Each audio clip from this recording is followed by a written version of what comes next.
Hello students, कैसे हैं आप सब। मेरा नाम प्रवीण कुमार, आपका फिर से स्वागत है हमारे चैनल कोडमास एकेडमी में। तो स्टूडेंट्स, आज मैं आपको 9th क्लास का एक टॉपिक कराने वाला हूं जिसका नाम है हेरोन्स फॉर्मूला, जो कि आपका चैप्टर नंबर 10 है।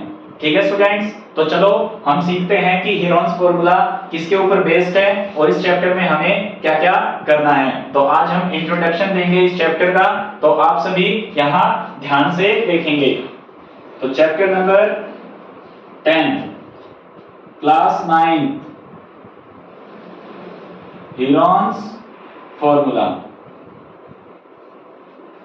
तो स्टूडेंट्स, जैसे आपने पहले पढ़ा है कि हमारे पास एक ट्रायंगल होता है। क्या होता है? ट्रायंगल, त्रिभुज, जो कि दिखने में कैसा होता है? ऐसा।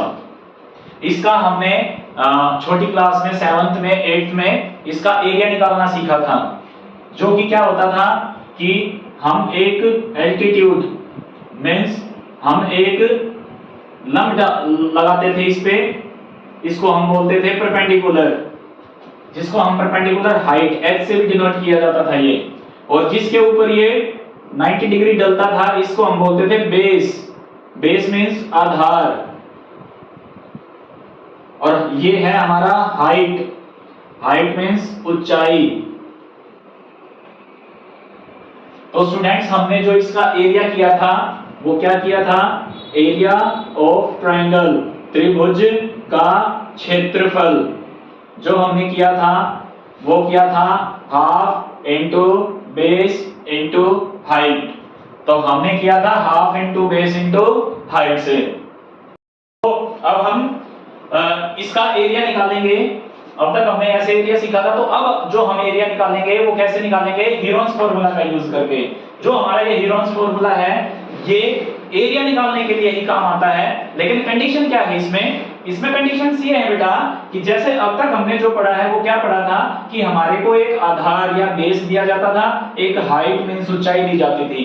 अब की बार हमारे को क्या दिया जाएगा? जैसे मेरे पास ये त्रिभुज है, तो इस त्रिभुज की ये भुजा, इसकी लंबाई दी जाएगी, इसकी लंबाई दी जाएगी और इसकी लंबाई दी जाएगी। अगर मेरे को तीनों भुजाओं की लंबाई, तीनों साइड्स की तीनों की साइड्स पता लग जाए, ट्रायंगल की तीनों साइड्स जो है उसकी मेजरमेंट मेरे को क्या है पता लग जाए, तो हम एरिया कैसे निकालेंगे? अब बात आती है ये, यहाँ पर हाइट था, बेस था, तो फॉर्मूला लगा दिया, लेकिन यहाँ पर कोई भी हमारी परपेंडिकुलर हाइट नहीं है, तो इस केस में हम क्या करेंगे? इस केस में हेरोन्स फॉर्मूला लगाएंगे। अब हेरोन्स फॉर्मूला लगाने से पहले कुछ क्वांटिटीज हैं, उनके बारे में हम थोड़ी सी बात करेंगे, क्योंकि ये क्वांटिटीज के बारे में हमें पता लग जाएगा तो एरिया निकालना बहुत ही सिंपल हो जाएगा, बहुत ही ज्यादा सिंपल। ठीक है, तो देखिए मैं मान लेता हूं कि मेरे पास जो ये साइड है, जैसे ये ट्रायंगल है कोई P, Q और R, ये मैंने मान लिया कि ये जो मेरी साइड है, ये साइड है मेरी A लेंथ की, इसकी लंबाई कितनी है? A। मैंने मान लिया कि कोई भी दूसरी जो साइड है ये मेरी B लेंथ की है, और ये मेरी जो तीसरी साइड है ये मेरी C लेंथ की है। इट मींस कि ये इसकी लंबाई भी दे रखी है, इसकी भी दे रखी है, इसकी भी। अच्छा, यहाँ पर ये कंफ्यूज नहीं होना है कि A हमेशा यही रहेगी क्या, B यही रहेगी क्या, C यही रहेगी, ऐसा कुछ नहीं है। क्यों?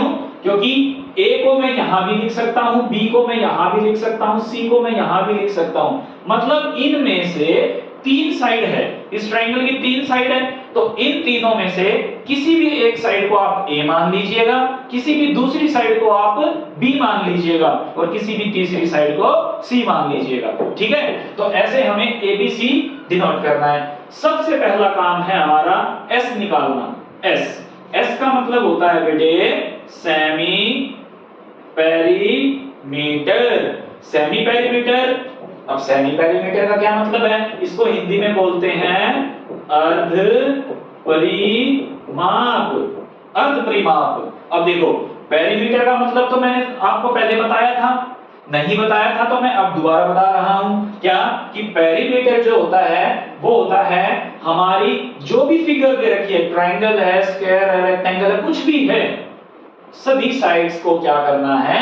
प्लस करना है। तो जैसे मैंने यहाँ पे क्या किया, इन तीनों को प्लस किया। अच्छा, पहले मैं लिख देता हूं कि सेमी पेरीमीटर का क्या मतलब होता है। इसका मतलब होता है पेरीमीटर का आधा। मींस अर्ध परिमाप का मतलब है परिमाप का आधा, और आधा करने के लिए हमेशा 2 से भाग देंगे, डिवाइड बाय 2। तो अब हम निकालते हैं s। s का मतलब सेमी पेरीमीटर, ओके, अर्ध परिमाप। अब s का मतलब सेमी पेरीमीटर, तो सेमी पेरीमीटर होता है पेरीमीटर अपॉन में 2 या फिर परिमाप बटे में 2। अब परिमाप क्या होगा, तीनों साइड्स को प्लस कर दो, it means a plus b plus c upon 2। समझ में आ गई बात। यहां से मेरा इसको सोल्व करेंगे, a की कुछ वैल्यू दे रखी होगी, b की भी कुछ दे रखी होगी, c की भी कुछ दे रखी होगी। जब हम इनको प्लस करके 2 से भाग करेंगे तो कुछ तो आंसर आएगा, उसको हम क्या बोल देंगे, ये मेरा s आ गया। अब हमें क्या निकालना है, एरिया ऑफ ट्रायंगल PQR। अब हमें इस ट्रायंगल PQR का क्या निकालना है, क्षेत्रफल। तो यहां लिखेंगे त्रिभुज PQR का क्षेत्रफल। तो ये हमारा क्या हो जाएगा, इसका फॉर्मूला जो होता है बेटे वो होता है अंडर रूट स्क्वायर रूट में। ये तो सबको पता है स्क्वायर रूट क्या होता है, जैसे हमने 8th क्लास में किया होगा ना आपने भी, क्या कि स्क्वायर रूट कैसे निकालते हैं पेयर बना बना के। तो इसके अंदर s मल्टीप्लाई s में से a को माइनस करो, s तो अपना यहां से आ जाएगा, a अपनी ये साइड है, इन दोनों को माइनस करके लिखो, मल्टीप्लाई s में से b को माइनस करो, s मेरा ये है, b मेरी दूसरी साइड है, s में से b को माइनस कर दो, multiply s minus c, c का मतलब तीसरी साइड, ये मेरा s हो जाएगा, ये मेरी तीसरी साइड है, इसको क्या कर देंगे हम, माइनस कर देंगे। फिर जो हमारे पास यहां आंसर आएगा, इन सब के आपको स्क्वायर रूट निकालना है। अब स्क्वायर रूट आपके ऊपर डिपेंड करता है, आप उसको लॉन्ग डिवीजन से निकालो या फिर आप इनके पेयर बना बना के बाहर निकालो, वो जैसा भी आपको सूटेबल हो वैसे उस हिसाब से आपको इसका एरिया निकालना है। तो आई होप ये आपको समझ आ गया है। इसमें हमारे जो 2 इंपॉर्टेंट स्टेप्स हैं वो क्या है, एक तो हमारा s निकालना है, सेमी पेरीमीटर अर्ध परिमाप, और दूसरा हमारा जो एरिया का फॉर्मूला है ये वाला, इसको निकालना है। पहला स्टेप ये करना है, दूसरा स्टेप ये करना है, ठीक है। तो चलो इसी के साथ में ना अभी साथ साथ एक है ना उदाहरण दे देता हूं, एग्जांपल कराता हूं, जिससे आपको और अच्छे से क्लियर हो जाएगा कि ये कैसे हम एरिया निकाल रहे हैं। तो देखिए, जैसे कि मैं एक ट्रायंगल ले लेता हूं अभी,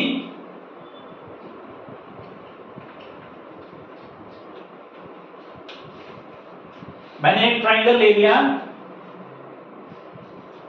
कोई भी नाम दे दिया MNO। मेरे को मैंने इसकी साइड ले ली 5 सेंटीमीटर, इसको मैंने दे दिया 12 सेंटीमीटर, इसको मैंने दे दिया 13 सेंटीमीटर। अब मेरे को बोला गया है find the area of triangle MNO, ठीक है। तो देखिए मैंने क्या बताया, सबसे पहले आप कोई भी एक साइड को A दे दो, किसी भी एक को B दे दो, किसी भी एक को C। अब देखो कोई ये बोलेगा इसको ये दे दो, कोई बोलेगा इसको दे दो, कोई बोलेगा इसको दे दो। चलो यहां से शुरू करते हैं। A को मैंने 12 ले लिया, B को मैंने 13 ले लिया, अब B को 5 भी ले सकते हैं, लो 5 ही ले लेते हैं। कभी आप बोलो कि अच्छा 13 ही लिया है। अब C को मैंने क्या लिया 13, जो बच गया वो C, ठीक है।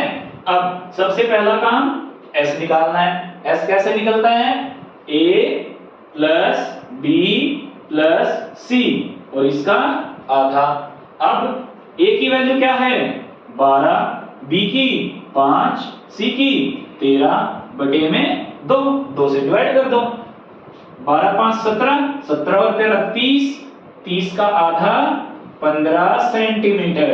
अब हमारा S जो आया है वो आया है 15 सेंटीमीटर। अब हम क्या करेंगे, एरिया ऑफ ट्रायंगल MNO। अब MNO का क्या निकालना है, एरिया निकालना है, और ये क्या हो जाएगा under root S minus A S minus B S minus C। अच्छा अब ये मत बोलना कि सर आपने फॉर्मूले में तो मल्टीप्लाई करवाया था, यहां नहीं लिखा। बेटा अब इन दोनों के बीच में कोई भी साइन नहीं है और ब्रैकेट है, तो ब्रैकेट का मतलब ही क्या होता है, मल्टीप्लाई, ठीक है। तो यहाँ आप मल्टीप्लाई लगा भी सकते हैं, नहीं लगाओगे तब भी यही है कि ये मल्टीप्लाई ही हो रहे हैं। अब अंडर रूट s का मतलब 15, अब 15 माइनस a का मतलब 12, फिर s 15 माइनस b का मतलब 5, फिर s 15, फिर c का मतलब 13। यहां से ये आ गया 15 इंटू 3 इंटू 10 इंटू 2। अब देखो, अब स्क्वायर रूट निकालना है तो अब हम क्या करेंगे, इनके फैक्टर कर दो। ये हो गया 3 इंटू 5 इंटू 3 इंटू इसके किए तो 5 इंटू 2 और ये 2। देखो 15 के तो 3 5 हो गया, 3 का 3, 10 के 5 2 हो गए, 2 का 2। यहाँ ये पेयर बन गया, ये 3 का पेयर बन गया और ये 5 का पेयर बन गया। इसका मतलब जब पेयर बन गए तो पेयर में से एक एक को बाहर निकाल दो। जैसे 3 के पेयर में से 3 बाहर आ गया, 5 के पेयर में से एक 5 बाहर आ गया, 2 के पेयर में से एक 2 बाहर।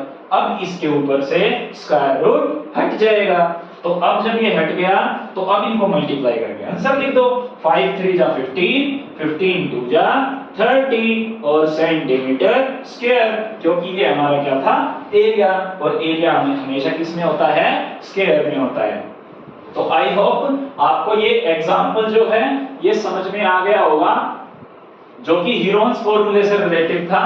तो मैंने आपको कंसेप्ट भी बता दिया है और एक एग्जांपल के माध्यम से मैंने आपको ये क्वेश्चन आपको समझा दिया है। तो अब आगे जितने भी क्वेश्चंस होंगे उसमें सिर्फ यही काम करना है हमें कि सबसे पहले s की वैल्यू पता होनी चाहिए, उसके बाद हम ट्रायंगल का एरिया निकालेंगे। तो आई होप आपको ये समझ आ गया होगा। तो अभी आप नेक्स्ट जो एक्सरसाइज के जो क्वेश्चंस हैं वो आपको अभी करने हैं और मैं 1 बाय 1 उनको भी कराऊंगा और उनकी वीडियो भी आपको शेयर कर दूंगा, ठीक है। तो अगर आपको ये मेरी वीडियो अच्छी लगी हो तो प्लीज मेरे को सपोर्ट कीजिएगा, जिससे मैं ऐसी ही और अच्छी वीडियो बनाता रहूं, ठीक है। तो please subscribe my channel. Okay, thank you.